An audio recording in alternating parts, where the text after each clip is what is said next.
Par chance, la PAC est en réforme, parce que dans le contexte, il y a beaucoup de filières en crise. Il y a une PAC qui s'essouffle parce qu'elle ne répond plus aux enjeux, aux besoins des agriculteurs, en partie. Donc certaines mesures méritent d'être pérennisées. Par contre, tout ce qui concerne le soutien aux filières et les transitions, là par contre, il faut qu'on trouve un nouveau modèle, une nouvelle organisation de la politique agricole commune. Ça, c'est primordial. De nouveaux enjeux naissent, le changement climatique, la baisse de la biodiversité, l'érosion des sols, un besoin alimentaire pour nos concitoyens qu'on doit mieux organiser. Donc tout ça, il faut que la PAC le prenne en compte et le soutienne. Donc ça fait partie des nouveaux enjeux. Pour mieux accompagner ça, il faut mieux accompagner les agriculteurs dans leur transition. Et ce raisonnement-là, il ne peut se tenir qu'à l'échelle du système d'exploitation. Ça, c'est notre conviction, parce que les mesures PAC actuelles, type des mesures agro-environnementales qui prennent des petits bouts par des petits bouts, ne sont pas efficientes et n'accompagnent pas correctement les transitions.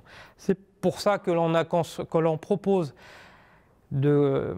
d'organiser la PAC autour d'un contrat de transition agroécologique et alimentaire de territoire, parce que c'est la bonne échelle et il faut intégrer toutes les mesures pour favoriser et réussir ces transitions, que ce soit les investissements matériels en collectif, en bâtiment, ou les investissements techniques et humains, puisque l'investissement des agriculteurs doit être pris en compte dans la future PAC.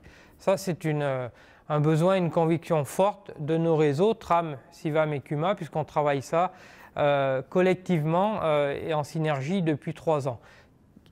Parce que ce qui nous réunit, c'est l'humain au travers des collectifs. Et l'aspect territorial aussi doit être pris en compte, puisque pour réussir des projets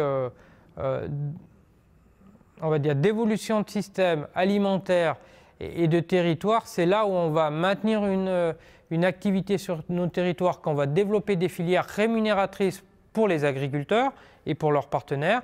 Donc on doit construire ça autour d'un contrat global. Et ça, c'est notre conviction. Et pour gérer ça, j'allais dire, la PAC doit être refondue au moins sur le second pilier. Ça, c'est primordial.